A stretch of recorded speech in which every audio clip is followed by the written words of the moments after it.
U.S. women's national soccer team filed a federal complaint against the U.S. Soccer Federation. Players say their treatment doesn't match their achievements, and it's time to even the playing field.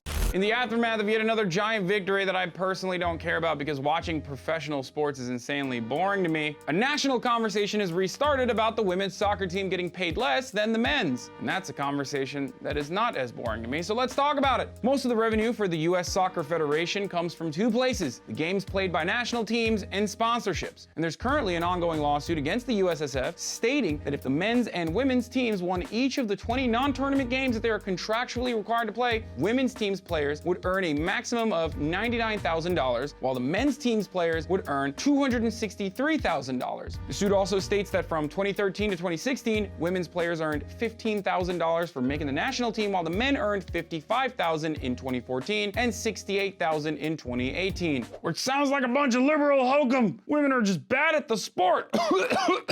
Yeah. No, they've won a lot more than the men's team, but this is a worldwide event with revenue being distributed off of total earnings, and unfortunately the Men's World Cup is multiple times larger than the Women's World Cup, with the 2011 Women's World Cup generating $73 million compared to the Men's World Cup a year prior to that generating almost $4 billion.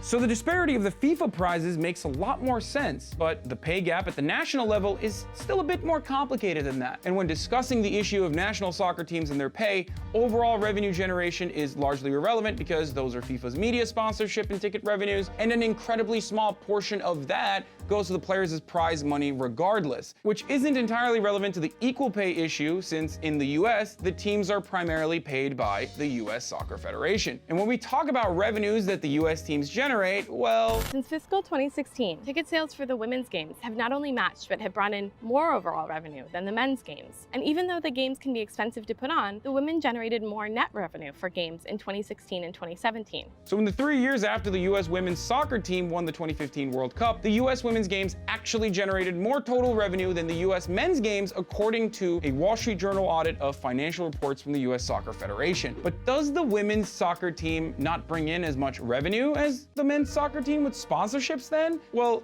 my first instinct was probably not. However, I was shocked to find out that Nike recently announced that the US women's team's jersey is now the soccer jersey with the highest sales on its website in one season. This is one of the few indicators we have, since the USSF doesn't disclose what percentage of sponsorships comes in for the men's team versus for the women's team. And finally, it's certainly not about popularity, at least from the perspective of the United States. According to FIFA, more than 750 million TV viewers watched the 2015 Women's World Cup, which had more viewers than any soccer match in the US history. And that includes men's soccer matches at that time. But I want to know what you guys think. Did you learn something new? Will the women's soccer team win their lawsuit? Is this just liberal propaganda? Let me know in the comments below and share this video with your friends. I'm Hasan Piker, and this has been The Breakdown.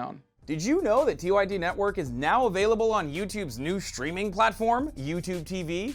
Get access to full TYT episodes and exclusive shows by signing up for YouTube TV today. All new subscribers get a 7-day free trial, so head on over to youtube.tv and search for the TYT Network channel.